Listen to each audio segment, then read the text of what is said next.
espera en el altar. Es trigo de nuestros campos, racimos de nuestras viñas. Queridos hermanos, hoy es el tercer domingo de Cuaresma. El Señor nos sigue acompañando en nuestro itinerario hacia la luz de la resurrección. Durante este tiempo, nuestro ayuno y penitencia han de manifestarse en un compromiso de justicia y caridad. De esta forma, nuestro camino cuaresmal irá realizando en nosotros una auténtica conversión para seguir al Señor con un corazón más libre. Lectura del libro del Éxodo.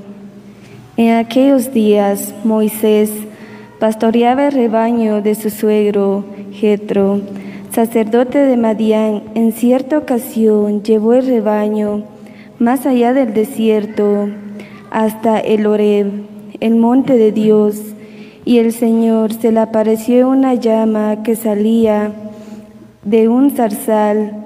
Moisés observó con gran asombro que la zarza ardía sin consumirse y se dijo: voy a ver de cerca esa cosa tan extraña, porque la zarza no se quema.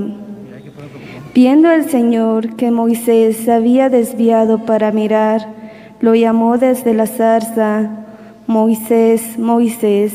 Él respondió: aquí estoy, le dijo Dios. No te acerques, quítate las sandalias, porque el lugar que pisas es tierra sagrada. Y añadió: yo soy el Dios de tus padres, el Dios de Abraham, el Dios de Isaac y el Dios de Jacob. Entonces Moisés se tapó la cara porque tuvo miedo de mirar a Dios. Pero el Señor le dijo: he visto la opresión de mi pueblo en Egipto. He oído sus quejas contra los opresores y conozco bien su sufrimiento. He descendido para librar a mi pueblo de la opresión de los egipcios, para sacarlo de aquellas tierras y llevarlo a una tierra buena y espaciosa, una tierra de maná, leche y miel. Moisés le dijo a Dios: está bien, me presentaré a tus hijos, a los hijos de Israel, y les diré: el Dios de sus padres me envía a ustedes. Pero cuando me pregunten cuál es su nombre, ¿qué les voy a responder? Dios le contestó a Moisés: mi nombre es Yo Soy, añadió. Entonces les diré a los israelitas: Yo soy, me envía a ustedes. También les dirás: el Señor, el Dios de sus padres, el Dios de Abraham, el Dios de Isaac, el Dios de Jacob, me envía a ustedes. Este es mi nombre para siempre. Con este nombre me han de recordar de generación en generación. Palabra de Dios. Te alabamos, Señor.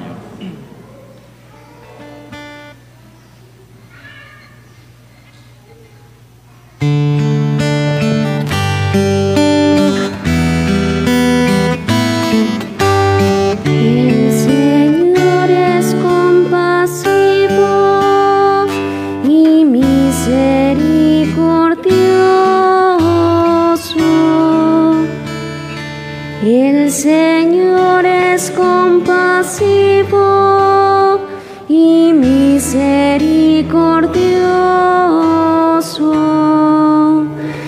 Bendice, alma mía, al Señor, y todo mi ser a su santo nombre. Bendice, alma mía, al Señor, y no olvides sus beneficios.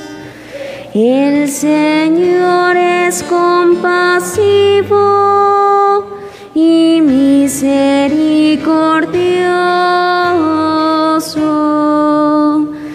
Él perdona perdona todas tus culpas y cura todas tus enfermedades. Él rescata tu vida de la fosa y te colma de gracia y de ternura. El Señor es compasivo y misericordioso. El Señor hace justicia y defiende a todos los oprimidos. Enseñó sus caminos a Moisés y sus hazañas a los hijos de Israel. El Señor es compasivo y misericordioso. El Señor es compasivo y misericordioso, lento a la ira y rico en clemencia. Como se levanta el cielo sobre la fosa, se levanta su bondad sobre sus fieles. El Señor es compasivo y misericordioso.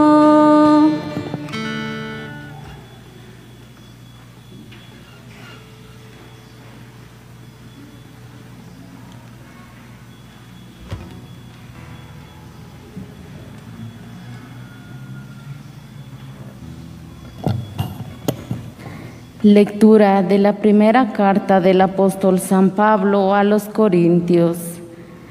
Hermanos, no quiero que olviden que en el desierto nuestros padres estuvieron todos bajo la nube, todos cruzaron el Mar Rojo y todos se sometieron a Moisés por una especie de bautismo en una nube y en el mar. Todos comieron el mismo alimento milagroso y todos bebieron de la misma bebida espiritual, porque bebían de una roca espiritual que los acompañaba, y la roca era Cristo. Sin embargo, la mayoría de ellos desgraciaron a Dios y murieron en el desierto. Todo esto sucedió como advertencia para nosotros, a fin de que no consideremos cosas malas como ellos lo hicieron. No murmuren ustedes como algunos de ellos murmuraron y parecieron a manos de ángeles exterminador. Todas estas cosas le sucedieron a nuestros antepasados como un ejemplo para nosotros y fueron puestas en las Escrituras como advertencia para los que vivimos en los últimos tiempos. Así pues, el que crea estar firme tenga cuidado de no caer. Palabra de Dios. Te alabamos, Señor.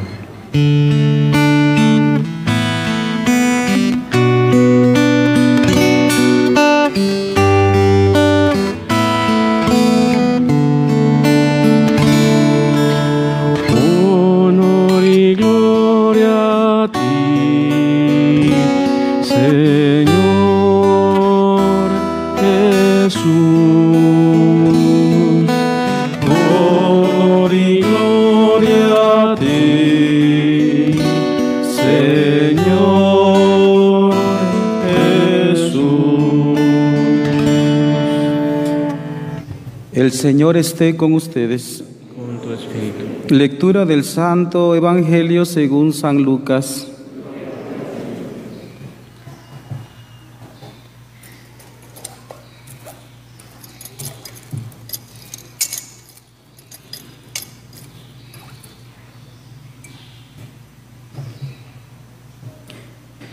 En aquel tiempo, algunos hombres fueron a ver a Jesús y le contaron que Pilato había mandado matar a unos galileos mientras estaban ofreciendo sus sacrificios. Jesús les hizo este comentario: ¿piensan ustedes que aquellos galileos, porque les sucedió esto, eran más pecadores que todos los demás galileos? Ciertamente que no. Y si ustedes no se arrepienten, perecerán de manera semejante. Y aquellos 18 que murieron aplastados por la torre de Siloé, ¿piensan acaso que eran más culpables que todos los demás habitantes de Jerusalén? Ciertamente que no. Y si ustedes no se arrepienten, perecerán de manera semejante. Entonces le dijo esta parábola: un hombre tenía una higuera plantada en un viñedo. Fue a buscar higos y no los encontró. Dijo entonces al viñador: mira, durante 3 años seguidos he venido a buscar higos en esta higuera y no los he encontrado. Córtala. ¿Para qué ocupa la tierra inútilmente? El viñador le contestó: Señor, déjala todavía este año y voy a aflojar la tierra alrededor y a echarle abono para ver si da fruto. Si no, el año que viene la cortaré. Palabra del Señor.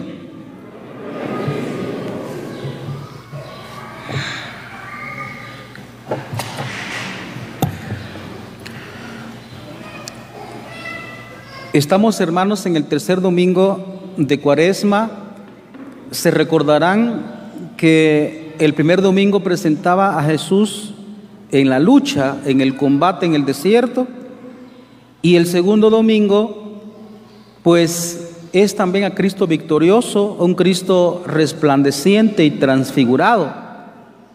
Normalmente los primeros y segundos domingos de Cuaresma siempre trae el mismo tema, que son una forma de la iglesia de introducirnos en la Cuaresma, y ahorita arrancamos la Cuaresma. Y ahorita ya el escrito de Lucas, hoy aparece pues ya un tema muy particular para la Cuaresma, y que se trata de la conversión, del arrepentimiento. Ese es el tema principal. Y ciertamente para nosotros, hermanos, parece que esta palabra nos molesta, porque es una especie de amenaza contra nuestra libertad. Pero por el contrario, si nosotros llevamos a cabo el arrepentimiento, entonces es cuando nos podemos realizar plenamente. Veamos algunos puntos. Como digo, hoy aparece el tema del arrepentimiento, y si lo miramos desde el contexto de la escritura que encontramos hoy, pues aparece la segunda lectura, en donde San Pablo nos hace una especie de comparación, un texto paralelo. Cuando los israelitas iban pasando por el desierto, dice San Pablo que la mayoría no agradaron a Dios y quedaron tendidos en el desierto. Pero dice algo interesante, dice: esto pasó para escarmiento para nosotros, para que nosotros no busquemos el mal, no codiciemos el mal como ellos lo hicieron. Bien, aparece también el tema del mal, porque fíjense que en la lectura del Evangelio, pues resulta que es algo así como nosotros hoy, que estamos inundados de medios de comunicación, y uno está al tanto de las noticias, de lo que sucede, y entonces uno tiende a preguntarse, pues, ¿qué va a pasar con tanta cosa que está pasando ahora? Valga la redundancia, ¿no? ¿Qué vamos a hacer? ¿Qué vamos a hacer? Cuando llegó el problema de la noticia de la enfermedad a Guatemala y al mundo, ¿cuánta gente se desesperó? ¿Y qué va a pasar? Ahora con el precio del combustible, ¿qué va a pasar? Y porque la gente se muere, ¿y qué va a pasar? Y toda la gente se queda allí en una expectación, en una sobreabundante información, y se queda como en shock. ¿Qué va a pasar y qué vamos a hacer? Pues este contexto es el que tenemos hoy en la lectura del Evangelio, que llegan, dice aquí, llegaron algunos hombres que fueron a ver a Jesús y le contaron lo que había hecho Pilato, que había mandado matar a algunos. Y no solo matar, sino se lo comentaron porque desde la mentalidad judía es algo absolutamente repugnante que la sangre humana se mezcle con sangre de sacrificios de animales. Y entonces por eso es que se lo comenta, porque eso les causa shock a los israelitas. Pero miren, el Señor no se impacta con esa noticia, sino les comenta otra noticia que ha pasado. Otra noticia que ha pasado es que se cayó la torre de Siloé, una torre, y aplastó. Pero miren, aquí se nos invita a dos cosas. Primero, a revisar el concepto que tenemos de Dios, que los israelitas creían que Dios castiga, vamos a verlo de esta manera, que las cosas malas que pasan a ciertas personas, entonces es porque seguramente pecaron, por eso Dios los está castigando. Y por eso también esa es la razón de por qué le llegan a comentar a Jesús ese suceso. ¿Qué decís? ¿Qué será que habrán hecho? Y por eso es que el comentario que hace Jesucristo, que también imagino que le causó impacto a los hombres que lo escuchaban. ¿Ustedes están pensando que a ellos les pasó eso porque eran pecadores? Pues yo le digo que no. No se dejó intimidar Jesús por aquel suceso que era realmente impactante. Algo así, miren, y uno copia al mundo. Ahí está, por ejemplo, el Buki, el Marco Antonio Solís, que canta su canción, ¿a dónde vamos a parar? Y todo el mundo comparte esas cosas, pero esa actitud que tiene ahí la canción, esa es la actitud que la mayoría tomamos. Pero ¿cuál es el problema de esto? El problema de esto es que nosotros nos rasgamos la vestidura. Bueno, nosotros no somos judíos, pero figurativamente. Entonces uno se queda impactado. ¿Qué va a hacer de esto? Por ejemplo, aparecen ahí noticias de corrupción, pues el gobierno se robó tantos millones de quetzales. Aparece la guerra de Rusia, aparece la guerra de Israel hace unos meses, aparecen catástrofes, y entonces uno dice, pero el mundo se va a acabar, ¿y qué vamos a hacer? Ve, ese es el shock. Pero ¿saben cuál es el problema? Y por eso es que ahí tiene sentido la parábola que pone Jesucristo, que todos nosotros, a la hora de hacer una especie de análisis, decía uno de los sacerdotes para la predicación de hoy, el padre Guillermo Serra, y también le copio palabra a Monseñor Ricardo Tabón Restrepo, ahí viene el sentido de la parábola, que uno solo se impacta frente a las cosas que pasan, pero uno se queda igual y uno no hace nada por cambiar la realidad que estamos nosotros viviendo. Uno no hace nada, uno solo lanza diatribas, uno lanza condenación.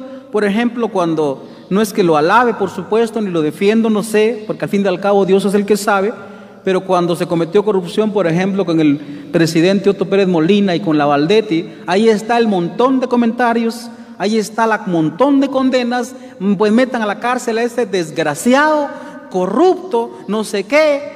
Y cuando uno mismo hace esas cosas en el mercado, en la tienda, en el motor que tengo, en mi cosecha, uno aumenta los precios, eso es exactamente lo mismo. Uno se atreve a lanzar condenas de los demás cuando el fruto que se percibe en la sociedad, que como les digo, uno hace un análisis y uno puede desmenuzar la realidad, pero a la hora de la verdad uno no hace nada por cambiar esa realidad. Vea, por eso es que tiene sentido la parábola que pone Jesucristo. Entonces le dijo esta parábola. Un hombre tenía una higuera, por supuesto que nosotros de pronto conocemos la higuera, dice, plantada en un viñedo, fue a buscar higos y no los encontró. Dijo entonces al viñador, mira, durante 3 años seguidos he venido a buscar higos y esta higuera y no los he encontrado, córtala, ¿para qué lo ocupa el lugar inútilmente? Por supuesto que esta parábola está datando históricamente que el Señor Dios quiere que Israel, su pueblo escogido, produzca frutos y no los encontró. Pero aplicado a la realidad nosotros ya somos cristianos, dejemos de impactarnos por las noticias complicadas y contradictorias de catástrofes que pasan, de gente que matan, de gente que se suicida, de tantas realidades que observamos. Dejemos de criticar si nosotros no hacemos nada, porque uno no hace las cosas. ¿Qué fruto estamos produciendo? Y aquí le copio, como le digo, palabra a Monseñor Ricardo Tabón Restrepo. Decía eso, aunque él lo decía un poquito más tranquilo. Yo de pronto soy muy gritón, pero decía él: ¿acaso, hermano, no nos damos cuenta que lo que la sociedad es, no nos damos cuenta que es el fruto que nosotros mismos hemos hecho? Porque eso es la verdad. Eso es la verdad. ¿Por qué hay, por ejemplo, tanto ladrón que roba por ahí? Porque el papá no se ocupó, la mamá no se ocupó de educar a sus hijos. Así de sencillo. Acusamos, por ejemplo, a grandes políticos, a grandes personalidades de corrupción, y a la hora de la realidad, uno, como ya dije una vez y lo vuelvo a repetir, uno acusa a la gente pues pública que ha hecho desfalco en los bancos, ha robado millones, pero uno roba también un quetzal, pues uno aumenta el precio en el mercado, uno aumenta el precio en la tienda, uno aumenta el precio, ¿verdad?, a la siembra, uno la aumenta. Ve, eso es corrupción también. Y entonces toda esa realidad que nosotros percibimos como negativa allá afuera, en realidad tenemos que sentirnos avergonzados, porque ese es el fruto de nosotros. Es el fruto de nosotros.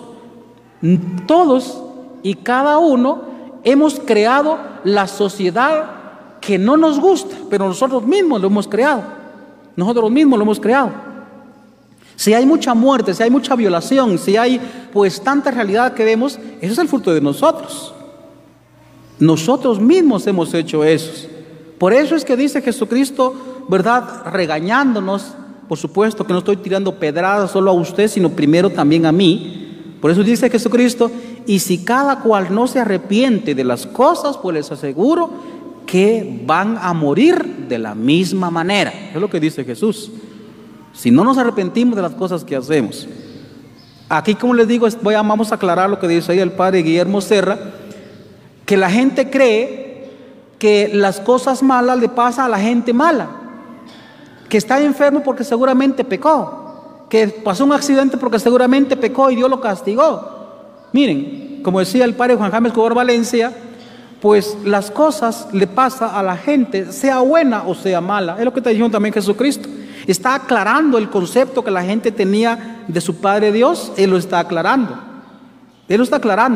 Las cosas que le suceden no pasan porque se peque, catástrofes, ese tipo de cosas, sino que esas cosas le pasan a la gente buena y a la gente mala. Lo que pasa es que son formas también de ver la realidad. Pero a lo que vamos con todo este comentario es que ¿qué fruto estamos dando nosotros? ¿Qué fruto? Porque si nosotros condenamos la sociedad en la que vivimos, de hecho no tendríamos que hacerlo, porque nosotros hemos producido esa sociedad que a veces nosotros condenamos. Y Jesucristo lo que nos está pidiendo, hermanos, es el fruto. Que se vea, pues.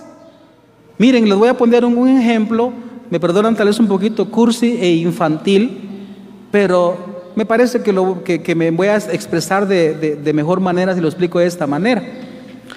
Por ejemplo, ¿acaso no es cierto que una señorita que pues está siendo pretendida por un muchacho y que dice que la ama, entonces la muchacha pide también que lo demuestre, pues, que lo demuestre? No estamos hablando, por supuesto, aquí en el sentido sexual, sino que se vea, que esté allí. Una mujer que está casada y que su esposo la conquistó cuando era muchacho y que dice que la ama, que se vea, pues, que lo demuestre, que le demuestre el cariño, porque uno quiere ver cosas concretas. ¿Ve? Eso es un poquito cursi, pero si lo ponemos también en el nivel también de distintas actividades, que ustedes, que la mayoría son agricultores, siembran sus terrenos, entonces ¿acaso no es cierto que uno le exige al terreno que produzca el fruto, que produzca la ganancia. Usted sembró repollo y eso no da, se le vino el hielo y lo quemó, usted se pone muy triste, usted es capaz hasta maldecir a Dios porque no hubo fruto.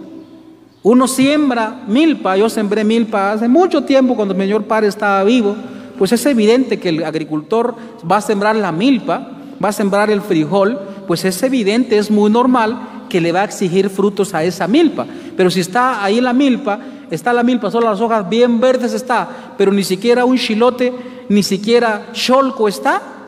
Entonces la gente capaz es que agarrar en cólera y agarra un machete y pedacea eso, pues ¿para qué sirve eso? Y démoselo a la vaca, porque no sirve para nada. ¿Ve? Si uno mismo exige fruto a lo que uno está produciendo, adivinen qué pide Dios de nosotros que nos ha sembrado en esta tierra. Nos pide también que demos frutos. Es decir, que miren hermanos, nosotros no seamos, voy a decir una palabra un poquito fea, no seamos bobos y bobas, porque nosotros de hecho tenemos muchas veces mal concepto de Dios, pensando y pidiendo a Dios que solucione los problemas, y cuando nosotros no hacemos nada. ¿Cuánta gente reclama a Dios? ¿Por qué Dios permite eso? Ese es el grito que lanza al cielo la gente. Ahorita con la guerra y con los altos precios, toda la gente dice, pero ¿por qué Dios permite eso? Dios no lo permite, lo que pasa es que usted es el que lo ha creado. Nosotros hemos creado este mundo así.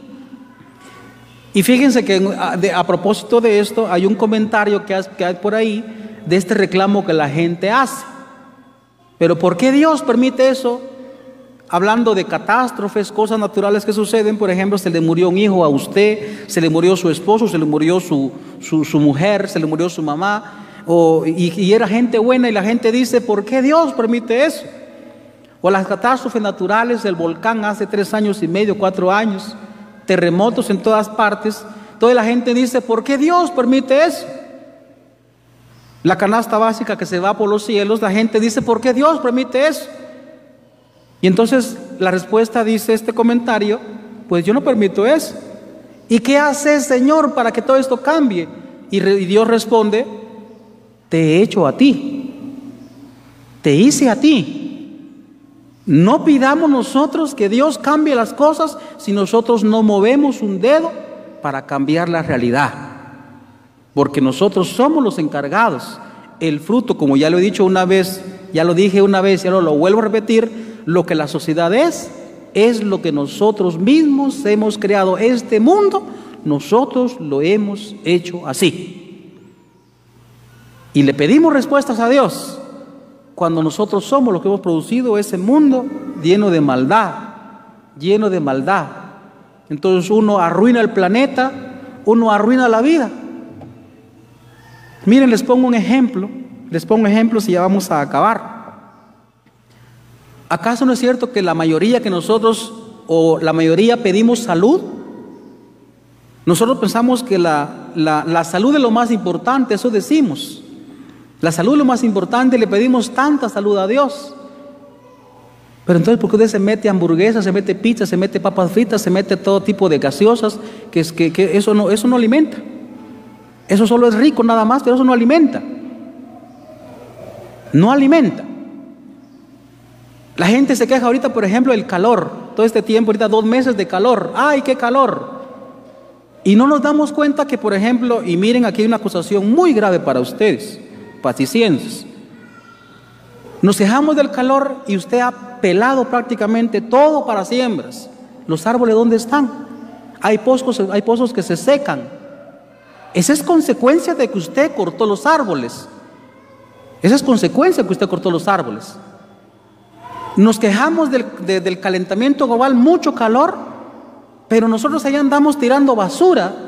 No nos atrevemos a ser higiénicos y colocar pañalitos de tela a los hijos. No, hoy todo es desechable. Y todo ese montón de basura y de asquerosidad va a los ríos y todos los ríos están contaminados.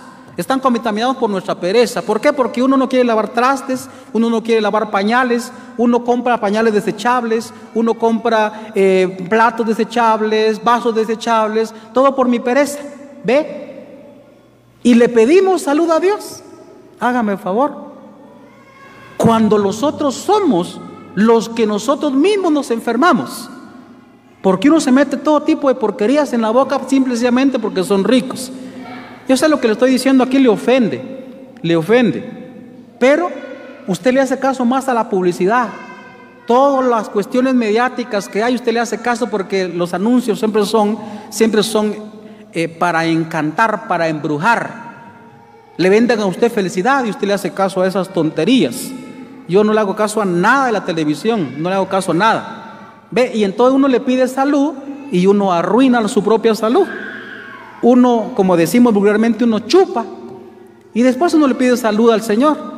Uno se mete gaseosas por aquí, gaseosas por allá, y esas cosas tienen adictivos.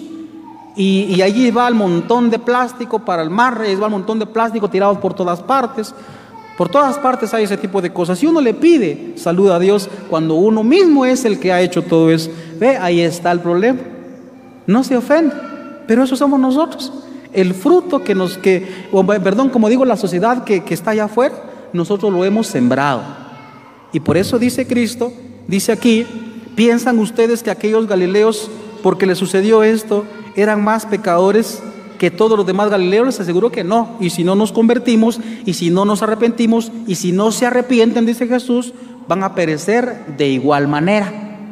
Es decir, nos pide hoy, hermanos, el arrepentimiento de las cosas que nosotros hacemos, todos prácticamente, ustedes y yo, de las cosas malas que hacemos. Mujeres, voy a ir aterrizando. Mujeres, ustedes se quejan de que los hombres son infieles, entonces ustedes sean dignas, no se den sexualmente, ni se dejen tocar, ni se dejen manosear. Entonces van a educar al varón. Ustedes varones, ustedes piden que las mujeres no sean interesadas, entonces ustedes den amor del bueno. Ve cómo influimos el uno en el otro a la hora de hacer el análisis. Porque nosotros, como hemos dicho, hemos creado este mundo que se viene a pedazos. Dios, como digo, no se deja impactar. No nos impactemos nosotros. No, ahora ya no hay hombres fieles. No, ahora ya no hay mujeres fieles, porque nosotros mismos hemos creado ese ambiente. Entonces, no nos impactemos si nosotros no damos frutos de conversión, no damos frutos de arrepentimiento. Solo entonces, hermanos, entonces se verá un mundo mejor. Los que nos decimos cristianos, porque ahorita no estamos predicando aquí para gente que no tiene fe. Si la gente que no tiene fe, pues hace sus cosas, bueno, pues allá ellos. Pero los que somos cristianos tenemos que distinguirnos de los que no lo son. Dando fruto de santidad. Entonces, hermanos, pues hoy se nos pide, pues en síntesis, dos cosas. Arrepentimiento de las cosas malas que nosotros hacemos, porque ese es el fruto que nosotros hemos regado allá afuera. Y por el contrario, ahora, en lugar de dar frutos de maldad, ahora demos frutos de santidad y de bondad. Eso es lo que se nos pide a todos, a ustedes, a mí, a hombres y mujeres, a jóvenes y ancianos. Tiene que ser un fruto de fe. Eso es lo que se nos pide, y ojalá que nosotros, como decía San Pablo, también observemos las cosas que pasan para escarmiento de nosotros, para que nosotros nos convirtamos y produzcamos el fruto que Dios quiere.